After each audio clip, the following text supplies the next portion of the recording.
Olá pessoal, sejam muito bem-vindos ao nosso canal Fé em Diálogo. Esse canal tem um objetivo muito claro de provocar o diálogo entre fé e a modernidade e os desafios contemporâneos.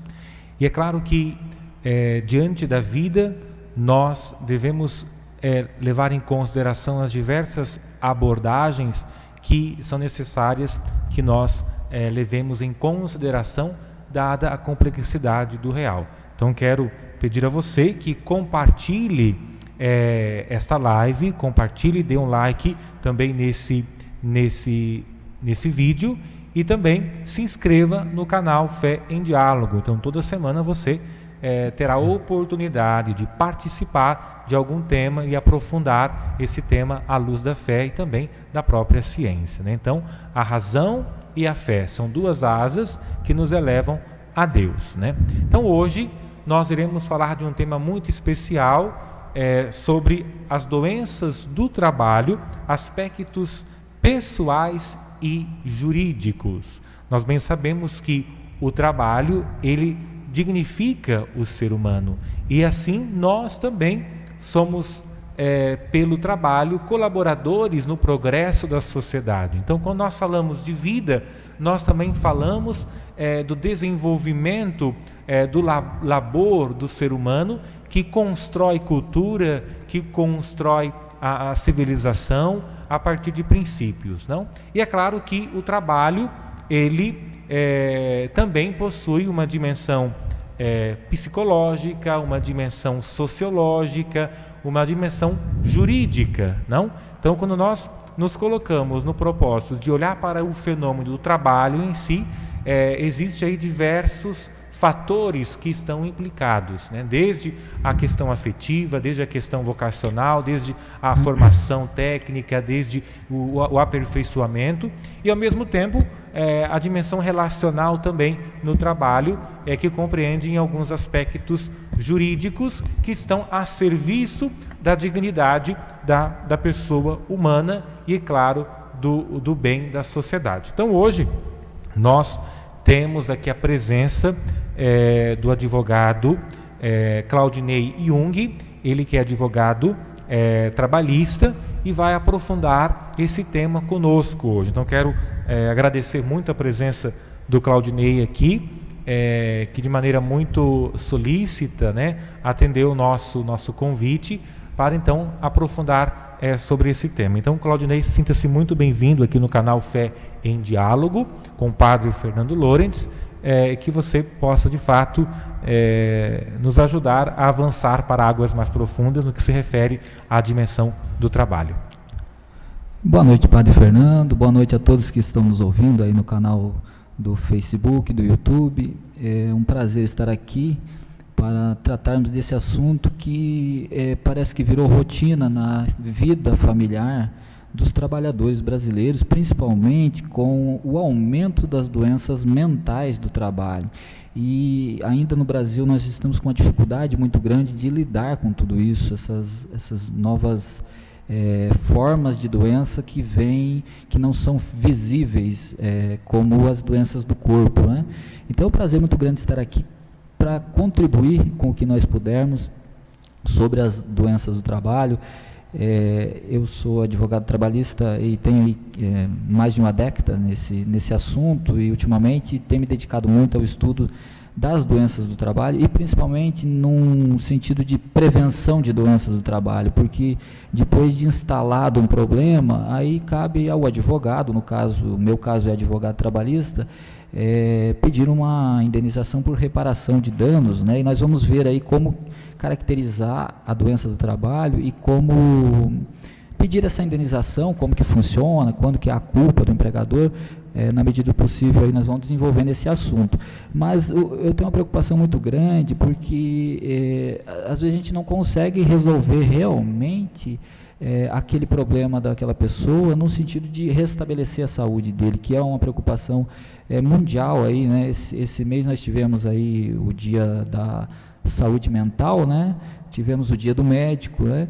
E então são datas importantes que nós estamos aí em busca de melhorias na saúde do trabalhador, né?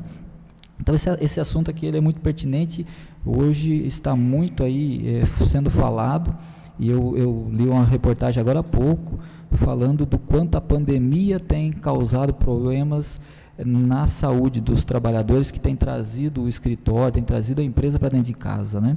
Então é um assunto aí pertinente, a gente agradece essa oportunidade de estarmos aqui para levantar questões. Não tem como dar a solução para tudo, mas levantar, fazer um debate construtivo nesse canal eclético, que tem vários assuntos pertinentes, e aí juntando, que é importantíssimo. Até me questionaram, né, um padre vai falar de doença do trabalho? Eu falei, não, nós vamos conversar sobre doenças e saúde do trabalho e no aspecto jurídico, né? Isso é interessante, Claudinei, porque quando nós falamos de fé, nós estamos acostumados a entender a fé no âmbito intimista, né, e não levar em conta que a fé também ela tem uma dimensão sociológica, né? E essa dimensão sociológica também tem a sua dimensão o quê? Jurídica, né? Então, tudo aquilo que diz respeito em defesa da vida, né, da melhoria de condições, de qualidade de vida, de bem-estar, que realmente nos levam à defesa da vida em todas as suas formas, tem relação com a fé. Então, e é justamente quando você fala que o canal ele tem uma dimensão assim eclética, aborda vários assuntos, nos leva a abrir os nossos horizontes, né? Então, hoje nós vivemos uma cultura plural. Então, nós precisamos fazer isso aqui, dialogar, né? Dialogar à luz da fé, à luz da ciência, e assim encontrar caminhos para o bem da sociedade, né? Então essa é a proposta, né? Nós não podemos mais vivermos isolados, né? Devemos entender que a realidade ela é complexa e tudo está interligado. Então a gente precisa entender que a fé ela deve nos levar a provocar um desenvolvimento integral da pessoa humana, certo? E a considerar também as patologias. E é claro que essa nossa fala vem muito ao encontro da prevenção, né? Da prevenção de ajudar também, seja os trabalhadores, né, a sempre estarem nesse diálogo de prevenir também os empresários também, aqueles que contratam as pessoas, para que possam ter discernimento e também ter um respaldo jurídico tanto de um lado quanto do outro, não? E assim, Claudinei, agora, quando nós falamos das doenças do trabalho, nós entramos no campo da patologia. É claro que nós podemos estabelecer uma relação entre o trabalho que fica doente, ou seja, o ambiente que muitas vezes leva a pessoa a desenvolver uma patologia, e ao mesmo tempo as pessoas que possuem algumas comorbidades no que se refere àquele adoecimento. Então, como estabelecer essa relação entre as doenças do trabalho e a doença das pessoas? É importante, eu questiono esse termo doença do trabalho, porque eu tenho a certeza que quem fica doente não é o trabalho, é o trabalhador. E quando a gente começa a ter essa visão de que quem adoece é o trabalhador, as coisas tendem a mudar um pouco para ver a pessoa que trabalha e não o trabalho. Nós temos uma cultura que vem lá da Organização Científica do Trabalho, onde o homem foi... Claro que antes disso o trabalho ele pesa sobre o homem desde a história da humanidade, mas quando mudou-se lá na Revolução Industrial as formas de trabalho e o homem começou a adoecer, começou a surgir formas de ver, opa, essa pessoa está doente, vamos ver aqui, está acontecendo um problema físico, o que está causando isso, né? E isso evoluiu com o tempo, e nós estamos agora numa era de ver o que o trabalho prejudica também a mente das pessoas, né? O mais importante é o ambiente de trabalho em si. Existem ambientes de trabalho doentios, mas são as pessoas que ficam doentes, e que nós temos que cuidar das pessoas e, claro, do ambiente de trabalho para ele se adaptar a essas pessoas, né? Então nós tivemos lá na Revolução Industrial uma forma de trabalho onde a pessoa se adaptou, o homem se adaptou ao trabalho e não conseguiu, por isso que deu tantos problemas na saúde dos trabalhadores. E nós estamos, então, vindo nesse novo esquema, onde o trabalho é obrigatoriamente ele que tem que se adaptar ao ser a pessoa. Então, é diferente ambiente de trabalho e a pessoa que trabalha e a doença que se instala na pessoa e não no trabalho, né? Eu acho que é importante começarmos por essa distinção para tratar a pessoa, como ser humano. Podemos falar dessa dimensão humana, né, do trabalho, né? Esse olhar um pouco mais humanista. Agora, quando nós falamos sobre essa questão da pandemia, né, como que nós podemos estabelecer essa relação entre o trabalho, a pandemia, dado que o contexto de pandemia exigiu que muitos trabalhadores exercessem o seu ofício nas suas casas, né?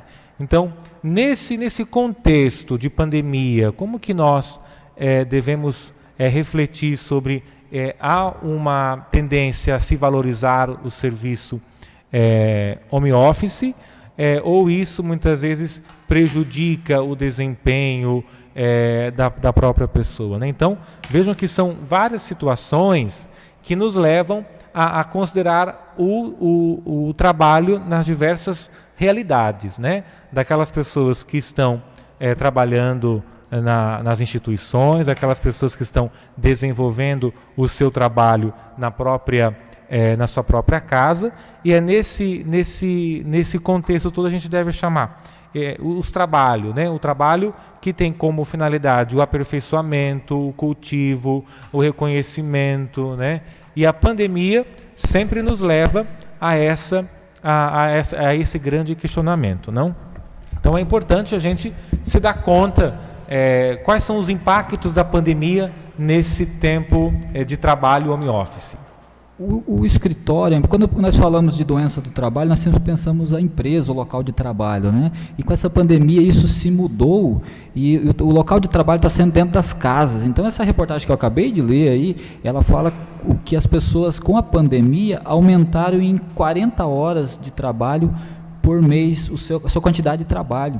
Isso, e a maioria dos brasileiros, parece que é 70 e poucos % dos entrevistados, falaram que esse ano de 2020 está sendo o ano de maior estresse da vida. Então isso tem uma influência muito grande até na forma de tratar essas doenças do trabalho. Por quê? Porque o conceito de doença do trabalho, nós vamos falar daqui a pouco, mas ele fala que é a doença adquirida no trabalho ou em função do trabalho. Então não é só aquela doença no local de trabalho, mas também a doença que o trabalho causou. E aí como, então, dizer que é a doença do trabalho, se a pessoa está trabalhando em casa e cuidando do filho, cuidando da casa, cuidando dos afazeres, e até que ponto dizer que é uma doença do trabalho, né? Então, é importante essa discussão ser trazida na pandemia, apesar de que a pandemia vai passar daqui uns tempos, mas as relações de trabalho, as relações humanas de trabalho, elas estão sendo impactadas severamente pela pandemia, e depois da pandemia vão continuar essas mudanças. E até que ponto o empregador vai conseguir alcançar os cuidados com o trabalhador lá na casa do trabalhador, porque quando está dentro do ambiente de trabalho, há uma fiscalização, e é um ponto importante que eu quero destacar, é que todas as empresas privadas do Brasil são fiscalizadas pelo Ministério Público do Trabalho, pelo Ministério do Trabalho, pelos sindicatos, pela Vigilância Sanitária, vários órgãos fiscalizam, pela Justiça do Trabalho, as ações, eu faço as ações na Justiça do Trabalho, é uma forma de punir o empregador que não cuida dos seus empregados. Porém, há 2 pontos aqui que a gente tem que destacar. Os funcionários públicos estão adoecendo também e não são cuidados por ninguém. E a classe dos patrões também estão adoecendo e não são cuidados por ninguém. Então nós temos uma fiscalização para o trabalhador, importantíssima, tem que ter, mas nós temos que prestar atenção que há um leque de outras pessoas humanas que compõem a relação de trabalho que não estão sendo amparadas. Então essa pandemia também vem, talvez, para nós repensarmos até que ponto estamos realmente cuidando da saúde das pessoas que trabalham ou estamos fazendo de conta que estamos cuidando? É um ponto importante. E o desafio agora, mais um para os empregadores, é como eu vou cuidar do meu funcionário que está trabalhando lá na casa dele. Eu não sei se ele está tendo uma cadeira, uma mesa adequada para trabalhar, um computador adequado, né?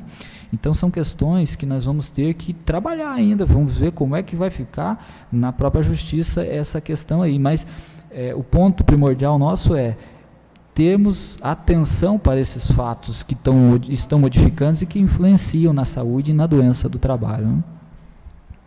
Muito bem. Agora, quando nós falamos dessa questão, como caracterizar, como dizer que uma doença ela é do trabalho, né? E como afirmar que o trabalho causou aquela patologia no sujeito? Essa é uma questão crucial aqui no nosso debate hoje, porque talvez muitas pessoas estão se pensando assim: se eu estou com uma doença, aonde eu encontro uma relação de doenças do trabalho para eu dizer que a minha doença é do trabalho? Por exemplo, eu vou lá no Google e pesquiso uma quantidade de doenças lá e falo, opa, essa daqui é do trabalho? Ou como que faz essa caracterização para dizer que é uma doença do trabalho? Porque eu tenho na prática muitas situações de muitas doenças que são do trabalho, mas são de outras causas também, né? E para o advogado trabalhista, para a área jurídica trabalhista de doença do trabalho, nós temos que caracterizar e afirmar e confirmar que a doença é do trabalho para conseguirmos uma indenização, ou o patrão, ele numa defesa, ele vai provar que aquela doença não é do trabalho e não tem indenização. Então, como caracterizar uma doença como sendo do trabalho? Como dizer que o trabalho específico causou aquela patologia? Como eu falei, quem fica doente é a pessoa. Então, nós temos que investigar várias situações, mas não é lá no ambiente de trabalho em si. Nós temos uma diferença aí. Quando se faz uma perícia para doença do trabalho, quem é investigado é o periciado, a pessoa. Quando se faz uma perícia de insalubridade, periculosidade, que é uma outra matéria, é investigado o ambiente de trabalho e ver qual o mal que aquele ambiente de trabalho causa para a pessoa. Agora, quando é uma doença do trabalho, o perito vai analisar a pessoa, a doença ou as doenças, as patologias, os sintomas, as causas e as sequelas, e fixar em uma extensão de dano, e vai analisar se essa doença veio do trabalho, se o trabalho causou aquela doença. Então, o INSS, ele tem uma resolução que é de 1999, mas que é muito importante, e aí eu vou falar alguns itens dessa resolução, para que nós, enquanto pessoas que temos possibilidade de ficar doentes, ao mesmo tempo tentemos prevenir problemas, e se tiver uma doença, tentar ver se é do trabalho ou não. Então, o INSS falou o seguinte: o perito do INSS, para dizer que uma doença é do trabalho, ele tem que analisar 10 itens. E desses 10 itens, ele tem que ter a resposta positiva para a maioria deles. Primeiro item, o agente patogênico, né, aquele agente que causou a patologia, a doença, ele é plenamente identificável? Tem como saber? Porque às vezes é uma doença que não tem como saber de onde veio. Então, não dá para dizer que é o trabalho que causou. E às vezes tem, né? Se é identificável dentro do ambiente de trabalho analisado, também pode ser uma doença do trabalho, né? A força que exerce essa doença, esse agente patogênico sobre a doença, a causa do trabalho é mais forte. Então tem situação que a doença vem de várias causas, mas o agente patogênico encontrado no trabalho é muito maior. Nós pegamos uma doença, por exemplo, o amianto, que causa câncer, né? Asbestose, né? O amianto faz brasilite, faz eternite, esses cobertura, né? Ele causa um câncer específico. Então ali é certeza que aquela doença é daquele trabalho. Mas muitas doenças não tem como saber. Então, assim, nessa causa, ela tem peso muito grande sobre a doença, essa causa que o trabalho causa, né? Então, o trabalho pode ser uma causa necessária da doença, pode ser um fator de risco contributivo de uma doença multicausal, ou pode ser também desencadeante ou agravante de uma doença pré-existente. Tudo isso é doença do trabalho, né? E aí tem que eliminar as causas exteriores. Vamos pegar, por exemplo, uma pessoa que está com uma lesão no joelho. No ambiente de trabalho dele tem muitas escadas para ele subir, pode ser que seja do joelho, o problema no joelho seja daquelas escadas que ele sobe. Mas ele também joga futebol, por exemplo. Então o médico vai ter que avaliar qual força que tem esse trabalho subindo escadas e qual força o futebol tem, por exemplo, né? Então a intensidade também do trabalho, né? Às vezes o trabalho ele tem um risco, mas ele não é tão intenso, né?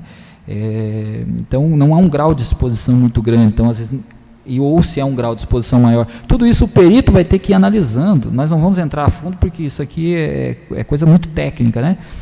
O tempo de exposição, essas lesões por esforço repetitivo, não dá para dizer que a pessoa começou a trabalhar hoje, trabalhou uma semana e já adquiriu. Mas às vezes a pessoa começou a trabalhar e na primeira semana já começa a sentir dores de esforço repetitivo, e a empresa não tira ela daquele emprego, daquele setor, daquela função, e aí o tempo vai prejudicando, né? Então o tempo de exposição é muito importante na análise de uma doença para dizer se é do trabalho ou não, né? Também o registro do estado anterior da pessoa.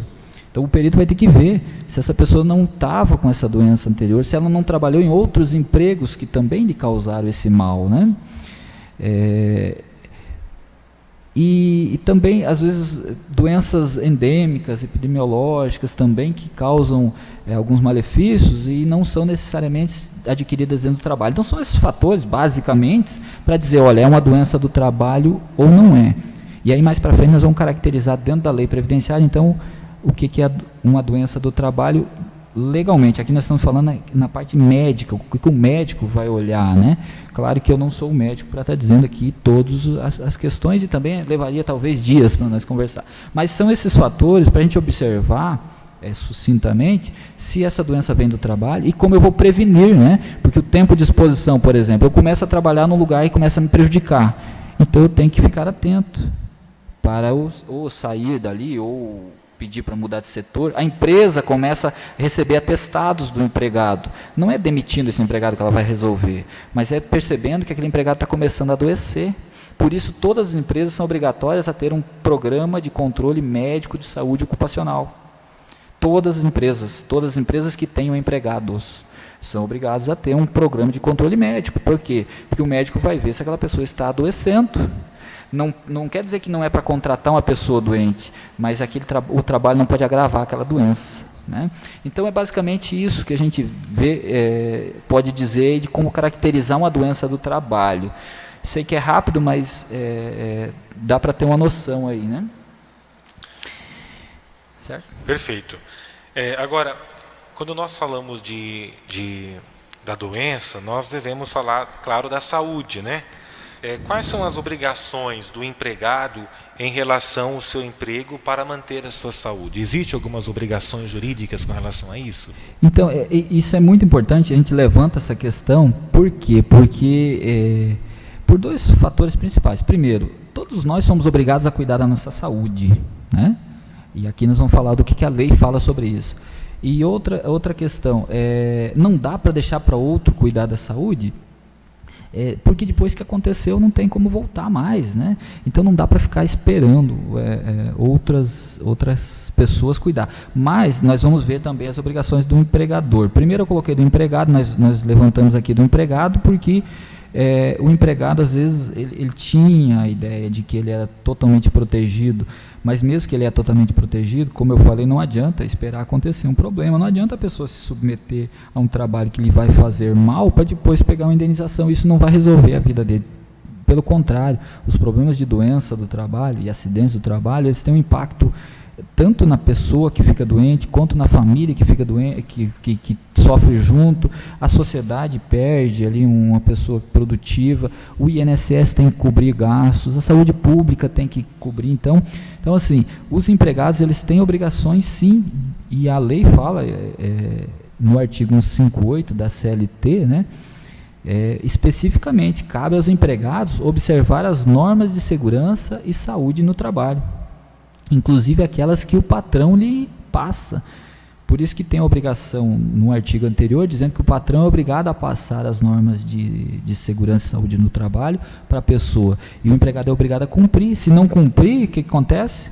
Pode ser demitido por justa causa. Então é importantíssimo ficarmos atentos que as obrigações elas são recíprocas, tanto do empregador quanto do empregado, né? Se o empregador entrega equipamento de proteção individual, o empregado tem que usar, né? Isso é uma obrigação legal, não é obrigação só moral, ética, mas legal também. E então nós devemos nos proteger. Lembrando que ninguém quer se acidentar, ninguém quer ficar doente, ninguém quer sofrer um acidente na rua, nem o empregado, nem o empregador. E para isso nós temos que estar atento que nós temos que fazer a nossa parte nas medidas protetivas, né? Então é basicamente essa situação de observar o que o patrão passa e observar o seu ambiente de trabalho. E é bem interessante quando se estuda a medicina do trabalho, que os empregados eles têm formas de modificar o seu ambiente de trabalho, muitas vezes para fazer com mais facilidade, para fazer com mais desenvoltura, para sofrer menos, e isso é totalmente aceitável, né? Essa organização científica do trabalho que veio e engessou a pessoa para fazer da forma que a empresa queria, porque aí gerava o trabalho em série, gerava lucro, tirou um pouco dessa autonomia das pessoas, por isso que veio o sofrimento. Mas talvez com esse trabalho em casa nós vamos poder olhar para nós mesmos, porque é importantíssimo. Eu trabalho com relações humanas de trabalho há 15 anos, e eu observo o quê? Nós temos uma cultura de que a pessoa tem que chegar em casa suja do trabalho, cansada do trabalho, esgotada e dormir. E não é isso que é o certo. O certo é o quê? Chegar em casa descansado, limpo, com saúde, para aproveitar a família, né? Não adianta despejar a obrigação no empregador só de fazer isso. Mas nós, enquanto pessoas, nós devemos nos atentar para que nós cuidemos da nossa saúde para chegar em casa descansado. Eu lembro que no ano de 2000, há 20 anos atrás, eu ia numa oficina da Honda, com uma motocicleta que eu tinha, fazer uma revisão, e chegava lá e ficava impressionado, aqueles mecânicos todos de jaleco branco, trabalhando com tranquilidade. E eu falava, meu Deus, eu só conheço oficina quando os mecânicos trabalham sujos, e como aqui eles não trabalham sujos? Será que aqui é diferente? Eu ficava observando, eu ficava o dia inteiro lá, fazendo a revisão da moto, e olhando aqueles trabalhadores, isso há 20 anos atrás, e eles trabalhavam limpo, com tranquilidade, e em muitas situações usavam máscara, EPI, e eu falava, nossa, isso é uma coisa de outro mundo, porque na minha realidade não era assim. Mas nós temos que pensar que pode ser assim, e deve ser assim. Tanto o patrão fornecer, quanto o empregado também atentar. Então, se nós estamos com a postura incorreta, vamos corrigir a postura. Problema de coluna, 98% das pessoas têm. Agora, dizer que é do trabalho, ou dizer que não é, que é do colchão, que é da bicicleta, que é do jeito que senta, vamos observar a nossa rotina, como é que está, né? Hoje ninguém mais ergue peso, quase. Difícil as funções que ergue peso. Tem outras máquinas que fazem. Mas, em contrapartida, nós estamos com posturas incorretas. Uma grande preocupação da sociedade brasileira de ortopedia é o problema que as pessoas estão adquirindo no pescoço, porque elas estão ficando no celular olhando para baixo, na posição de olhar para baixo. Então, assim, depende do empregador, mas depende do empregado, depende de nós observarmos, né? Não só a lei, mas o que está acontecendo ao nosso redor. Sim. Nós falávamos um pouco sobre as obrigações do empregado, né? Agora nós podemos falar um pouco sobre as obrigações da empresa em relação à própria saúde dos seus trabalhadores, né? Levando sempre em conta o conceito de saúde da Organização Mundial, né?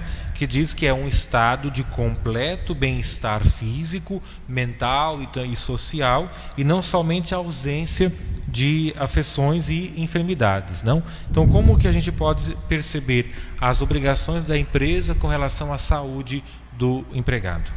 É importante levantarmos também essa questão num âmbito mais abrangente. Não dá para dizer simplesmente que a empresa tem a obrigação de cuidar da saúde física do trabalhador. Ela tem a obrigação de cuidar da saúde física, mas também da saúde mental, né, da saúde social. Inclusive, eu tenho um canal no YouTube, né, Simplificando o Direito do Trabalho, e lá tem um vídeo falando sobre o direito à preguiça, para quem tiver curiosidade, né, Claudinei Jung, Simplificando o Direito do Trabalho. Eu falo do direito à preguiça. A pessoa olha primeiro e fala, nossa, direito à preguiça, né, o que é isso? Será que eu tenho? Mas a legislação prevendo o direito ao descanso, ao direito à recomposição física, ao direito a participar da sociedade.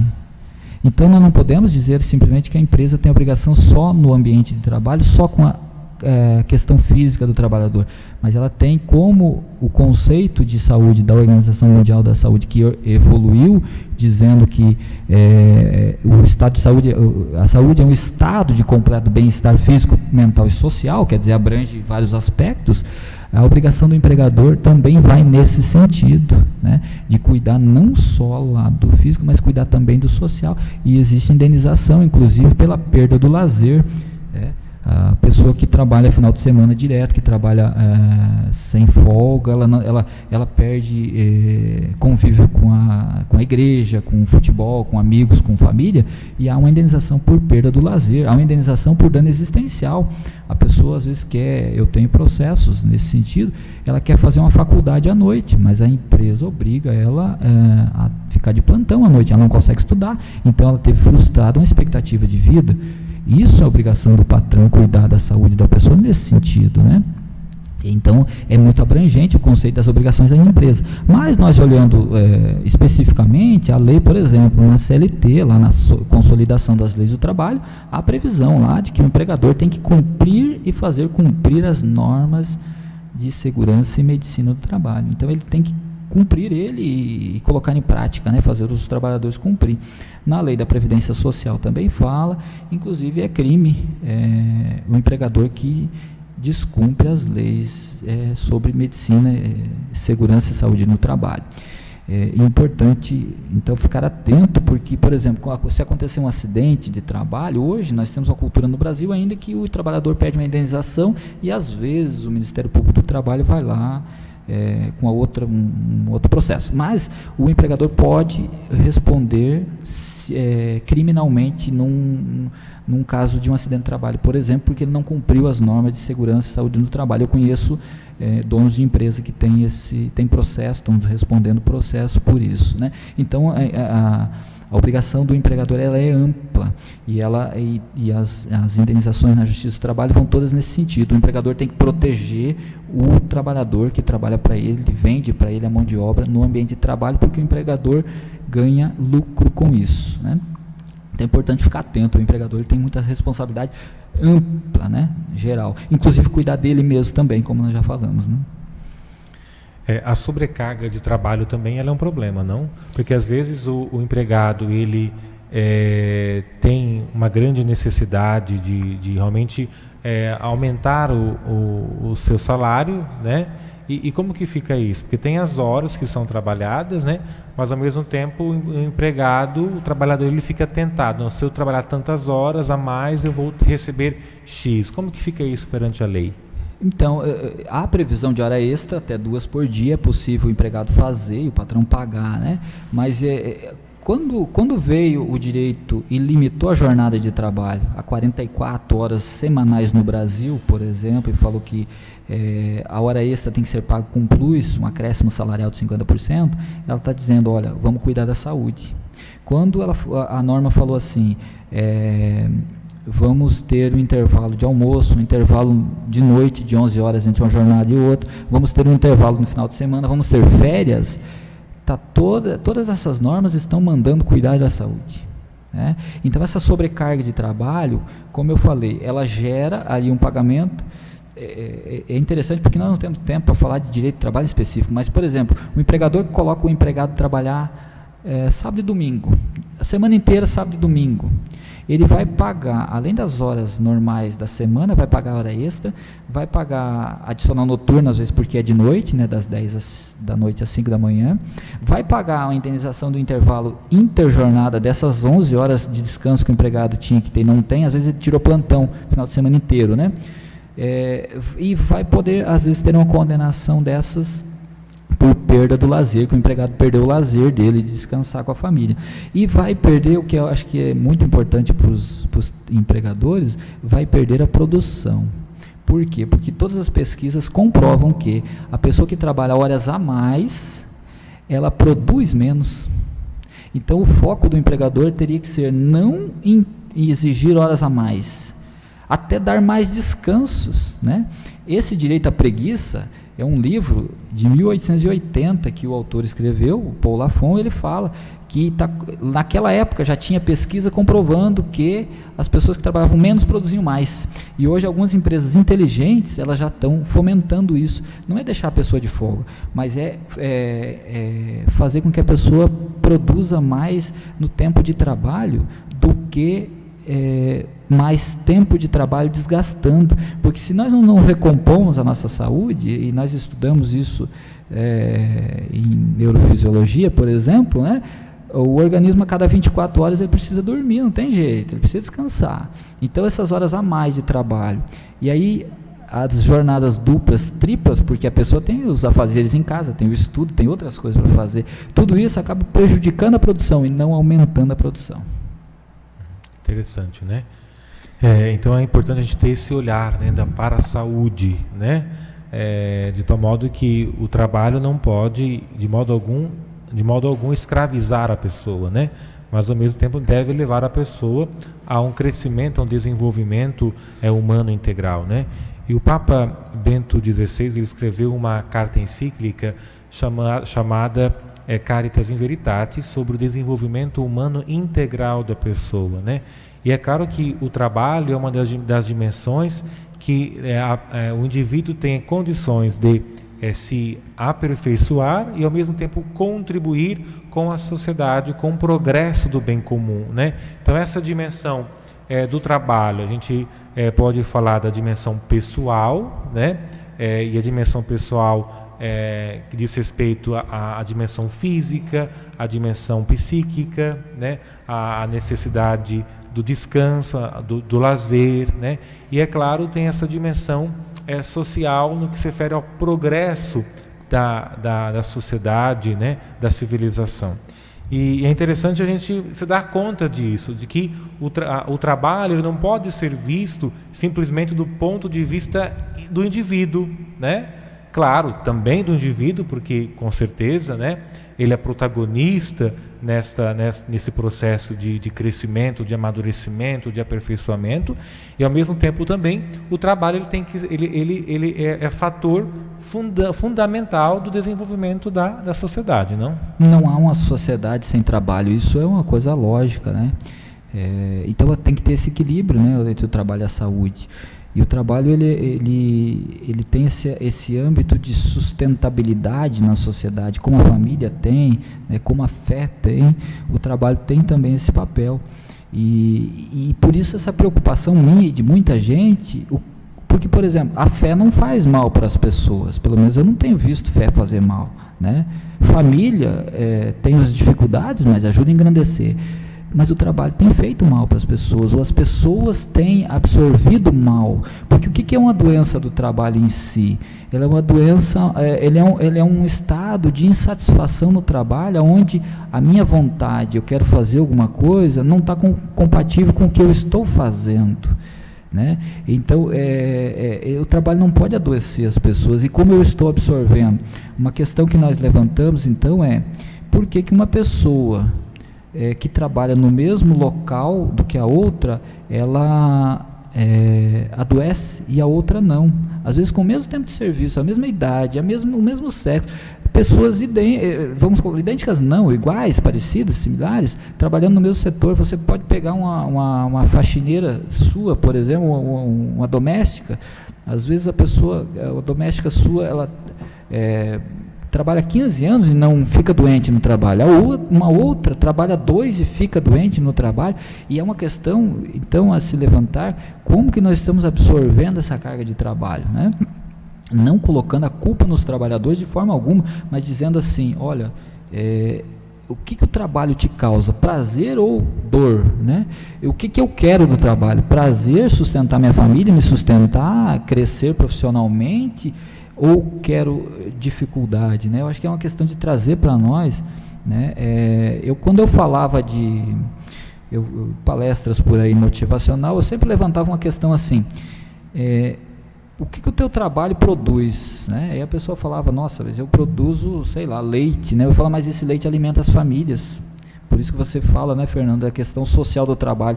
Esse leite ele vai para outros estados, outras pessoas conhecem a sua empresa onde você trabalha, de lá eles vêm dinheiro para a sua empresa paga você, que você compra coisas no mercado, paga luz, paga água. Então o trabalho ele é social e é necessário nesse sentido, ele não pode adoecer as pessoas, ele não pode causar malefícios às pessoas, né?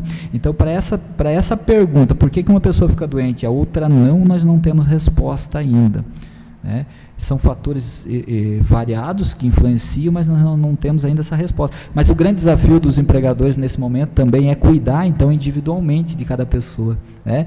É adaptar, né? Se vocês perceberem, quem for na Caixa Econômica Federal, por exemplo, vão ver lá que as cadeiras e as mesas da Caixa Econômica Federal são cheias de regulagens para cima, para baixo, encosto daqui, encosto dali. Por quê? Porque teve uma ação muito grande, inclusive com outros órgãos que andaram fiscalizando, para a Caixa Econômica Federal proporcionar ambiente de trabalho saudável para os empregados. E aí, como que uma pessoa que mede 1,90 m vai usar uma cadeira de uma pessoa que mede 1,60 m, ou vice-versa? Essa cadeira tem mecanismos de elevação, subir e descer, encosto de braço. Então, são essas peculiaridades que os empregadores estão começando a perceber e vão ter que ter essa percepção, né? E assim também algo que é interessante, né? A relação da autoestima com o trabalho que eu desempenho, né? Essa relação eu acho que é interessante, porque às vezes existem empregados que não se sentem valorizados ou não se valorizam devido ao trabalho que eles realizam, né? Então acho que isso é um tema interessante, né? Porque é importante a gente reconhecer que todo trabalho, né? Aquele que exige mais habilidades, aquele que exige menos habilidade, todo trabalho ele é essencial, né? Então eu gostaria que você dissesse um pouco sobre essa relação entre a autoestima e a valorização de cada trabalho, independente qual é realizado. Eu já falei da Organização Científica do Trabalho. A OCT, ela retirou do trabalhador a noção do todo e particionou que uma pessoa tem que trabalhar bem naquela peça específica. E isso causou um conflito entre nós. Por quê? Porque a autoestima está ligada em ver o que eu produzi, o que eu entreguei. Então, dentro de alguns mecanismos de defesa dos trabalhadores, por exemplo, está ver a obra pronta. Tem muitas empresas incentivando, fazendo viagem com os trabalhadores para ver o que eles fazem, para ver onde está o serviço, para mostrar a obra completa. Tem empresa de Santa Catarina que faz estrutura metálica para uma ponte que vai ser montada lá no Pará.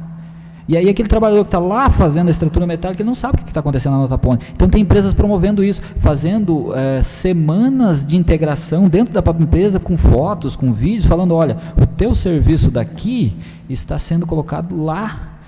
O teu serviço daqui está servindo a população, milhares de pessoas lá. Então, olha quanto é importante. Isso aumenta a autoestima. Mas a autoestima ela é muito variada dentro do ambiente de trabalho, que nós podemos falar.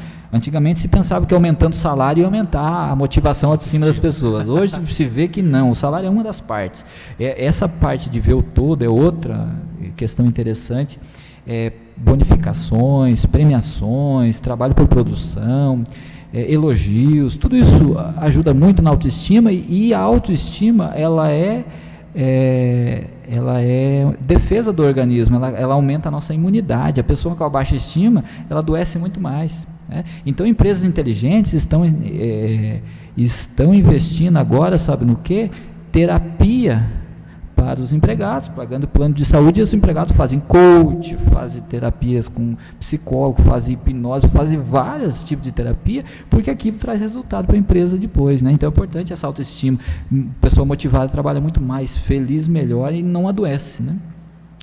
Essa visão interdisciplinar, né, nos resultados, né? Então o resultado não é simplesmente o produto final, mas aqui o sujeito também que produziu aquilo, que proporcionou que aquilo pudesse se concretizar, também se sinta realizado e consiga compreender o todo no projeto, né? Uhum. Agora, quando nós falamos assim, quando o empregador ele é obrigado a indenizar o empregado por doenças adquiridas no trabalho, quando que isso acontece, né?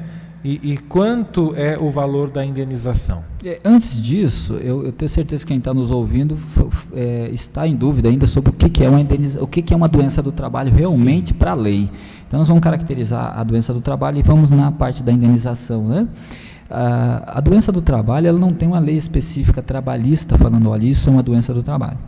Há uma lei previdenciária, a lei do INSS, né, a lei 8.213 de 91, que fala que as doenças do trabalho são consideradas acidente do trabalho. E aí a lei caracteriza o acidente do trabalho. Então, o acidente do trabalho é o quê?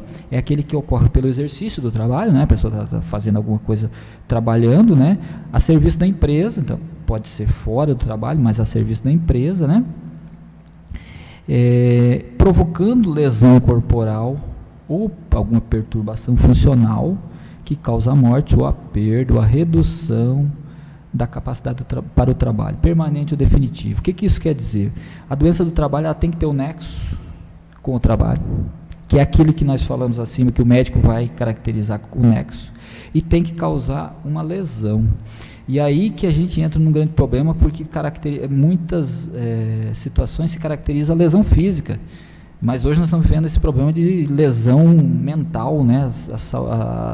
Os problemas mentais. Mas o conceito é esse. É um problema que vem do trabalho que causa uma lesão que seja permanente ou definitiva e que causa uma incapacidade para o trabalho. E aí é uma questão também, às vezes a doença do trabalho ela causa uma incapacidade para casa também, para a vida social, né? E aí é outra questão bem maior. Mas o acidente do trabalho é isso e a doença do trabalho é isso então, né? Essa doença ocupacional, doença do trabalho, doença laboral, doença profissional, né? A lei previdenciária distingue, mas o conceito é esse, é uma doença que veio do trabalho, causou um malefício para o trabalhador e causou um problema, uma lesão, uma sequela, né? Tem que ter uma sequela, que aí é uma doença do trabalho. E não é doença do trabalho quando é uma doença degenerativa, que aí vem, com o tempo o corpo vai perdendo. Os problemas da coluna, por exemplo, são muito degenerativos, né? As hérnias de disco, os discos vão desidratando e vai achatando, e vai pegando um osso no outro, vai criando osteófitos, que são os ossinhos, e isso causa muita dor, mas muitos são degenerativos. Então, isso não é uma doença do trabalho, pode ter ligação com o trabalho, o trabalho pode ter agravado, né? Mas para a lei não é. As doenças que são do grupo etário, quer dizer, a pessoa idosa ela tem algumas tendências, né? Ou aquela doença que não causa incapacidade para o trabalho. Eu tive situação, por exemplo, num problema de ouvido de um cliente meu, ele ficou com uma sequela no ouvido muito leve que não causou problema para o trabalho. Nós ganhamos uma indenização porque ele ficou com a doença, mas não causou a incapacidade para o trabalho. Isso não é doença do trabalho, né?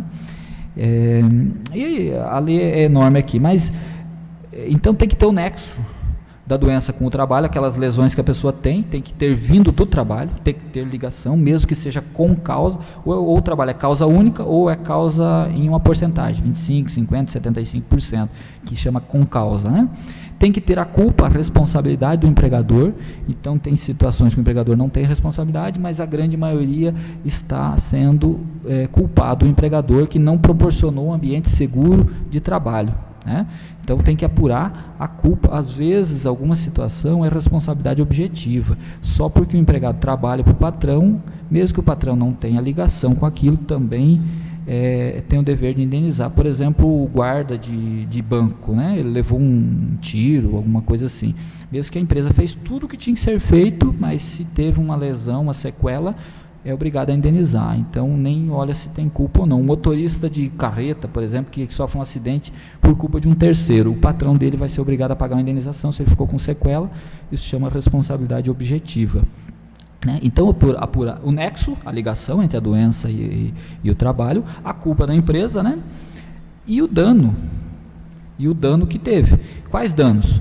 Um dano material, que pode ser uma diminuição da capacidade de trabalho, a redução total ou redução parcial, 50%, 30%, 20%.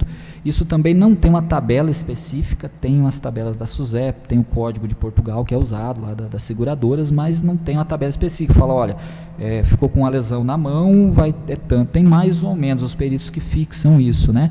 Porque às vezes a pessoa com uma lesão na mão, ela usava só aquela mão, a indenização vai ser maior. A pessoa que não usava a mão para fazer nada, a indenização é menor, né? Mas então o dano material ele é fixado conforme a perda da capacidade ou redução da capacidade de trabalho. O dano moral, que é o dano psicológico, né? O dano estético, que a pessoa ficou menos bonita naquele local atingido, né? Dentro do dano material também tem despesas médicas, hospitalares, transporte, tratamento, entra aí também, né, dano material. E também também dá para dizer aí, quando é uma doença do trabalho, há uma estabilidade de emprego, quando a pessoa volta a trabalhar. As doenças do trabalho às vezes não voltam, mas quando volta a trabalhar, 12 meses depois que voltou, não pode ser demitido, né? E também o tempo de afastamento tem que ser recolhido o fundo de garantia do tempo de serviço, né? Então, assim, quando o empregador é obrigado a indenizar por doença do trabalho, quando tem o nexo, quando tem a responsabilidade, seja por culpa de não ter promovido a segurança do trabalho ou por responsabilidade objetiva, e quando há dano, tem que quantificar o dano, e é um perito que faz essa quantificação, e aí se observa as excludentes de responsabilidade quando for um empregado que deu causa, por exemplo, a um acidente, aí a empresa não vai ter responsabilidade sobre o pagamento de uma indenização. Lembrando que é uma reparação de danos, não é necessariamente uma indenização, porque indenização é tornar indene, tornar sem dano, e o pagamento de um valor, porque a pessoa perdeu saúde, não torna sem dano, ela repara, tenta reparar, porque aí os valores são, cada um tem o seu, mas é fixado aí pela justiça um valor, né? Então, quanto é o valor da indenização, depende, por exemplo, do salário da pessoa e o percentual de indenização, depende, por exemplo, da função da pessoa. Digamos que um corredor de Fórmula 1 se acidenta, e a empresa, o dono do carro lá, tenha que indenizar ele. Vai ser uma indenização milionária, né? Enorme. Outras situações são menores. No Brasil, os danos de acidentes e doenças do trabalho são pequenos. Nós pegamos, por exemplo, nos Estados Unidos, teve uma condenação de uma empresa de produtos de defensivos agrícolas, que ela foi condenada porque uma pessoa usava esse defensivo e ficou com câncer, numa indenização de mais de $1 bilhão de dólares, né? No Brasil nós não temos essas condenações bilionárias, nem milionárias. Dificilmente um trabalhador que ficou inválido para o resto da vida dele vai ganhar aí $1,5 milhão de indenização, dependendo do tamanho da empresa. Mas não chega assim a valores estratosféricos, né? Apesar de eu achar que a vida vale muito mais do que qualquer valor, mas há certos parâmetros para se fixar esses valores, né? Então o dano moral tem mais ou menos um tabelamento, alguma coisa do que foi perdido. O dano material é fixado em percentual do salário, né? O dano estético também acompanha o dano moral, né? Então o valor da indenização ela é fixado assim, não dá para dizer, olha, aconteceu isso, vai ser tanto. É cada caso a caso, né? Certo. Muito bem, então são várias coisas que a gente pode amadurecer e aprofundar, né? É interessante ouvir essas colocações, porque vai abrindo um horizonte para nós, né? Sobretudo de prevenção e de reconhecimento de direitos e deveres. Agora, estamos quase chegando ao término da nossa live, né? Temos ainda uma pergunta, e você pode também fazer a sua pergunta pelo chat aqui do YouTube, ou também pelo Facebook da Livraria Damasco, né? Então você pode já fazer a sua pergunta. Mas agora, como não adoecer no trabalho, né? Quais são aqueles mecanismos de defesa para se promover uma vida realmente saudável? Eu acho que um ponto mais, talvez, importante do que quando se fala de doença do trabalho, é pensar na saúde do trabalho, né? Claro que se nós for pensar a termos legislativos, falar de saúde do trabalho seria outro âmbito, né? Mas como nós já viemos falando no decorrer desse encontro, como não adoecer no trabalho, né? Primeiro, se observando, fazendo o que gosta, e aí as pessoas vão querer me agredir, né? Fazer com o que gosta, né? Fala, não, mas eu faço o que eu preciso, porque eu tenho que sobreviver, né? Mas nós devemos encaminhar a nossa vida para buscar fazer o que gosta. Não é buscar só o que dá prazer, mas se um trabalho está causando mal, por que eu falo, se um trabalho está causando mal, sair dele? Eu tenho muitos clientes que eu e o meu cliente chegamos à conclusão que, graças a Deus, ele foi demitido. Às vezes o cliente chega no meu escritório nervoso com o patrão, falou, me demitiu. E aí eu começo a investigar com ele e falo, graças a Deus você saiu desse serviço, porque esse serviço está te causando muito mal. Não em si que o serviço causa mal para todo mundo, mas para aquela pessoa específica, ela não estava se adaptando. Como eu falei, o que é uma doença do trabalho? É quando eu quero fazer uma coisa e faço outra. Quando eu estou contra o meu eu, né? Isso e causa aí as doenças. E, claro, não é colocando a culpa no trabalhador, mas é se observar se eu gosto do que faço, gostar do que faço. Está comprovado por pesquisas científicas, as pessoas que reclamam muito têm uma imunidade muito baixa, adoecem muito mais, né? Então, como não adoecer? Se cuidando, né?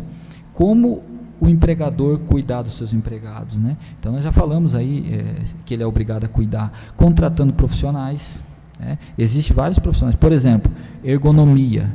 Tem uma norma regulamentadora do Ministério do Trabalho, a 17, que obriga as empresas a ter laudo ergonômico. Né? E a ergonomia, ela inclui não só a postura, ela inclui toda a pessoa e como ela se porta no trabalho, e como o trabalho se porta contra ela, e como organizar o trabalho para não adoecer o trabalhador, né? Então, são vários mecanismos, né? O empregador fica muito atento às normas, a norma regulamentadora do Ministério do Trabalho as obriga a ter vários programas para melhorar a saúde do trabalhador, né? Observar.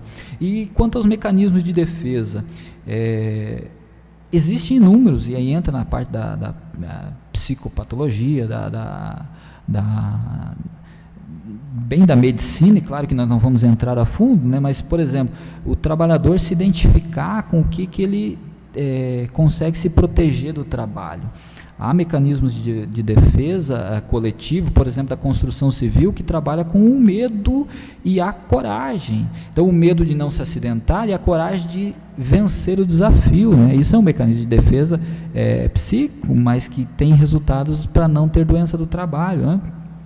Há pessoas que trabalham muito no computador, no papel. Aí um mecanismo de defesa dele, por exemplo, é jogar um futebol no final de semana. Ele vai descarregar aquelas pulsões, né, que Freud fala, vai descarregar as energias, vai canalizar as energias, vai sublimar, né, em outra atividade, às vezes uma atividade de esforço, porque vai suar, nós precisamos, né, ainda nessa estágio da humanidade, tirar o suor do corpo. Então são mecanismos, eu não vou trabalhar tudo, tem muitos aqui, mas pensar na qualidade de vida, né? Como é que está meu sono, como é que está minha alimentação, como é que está meu esporte, a minha mente, e pensar nesses âmbitos todos, e aí com certeza nós vamos estar mais saudáveis, tanto no trabalho, na família, em qualquer dos ambientes que nós estejamos.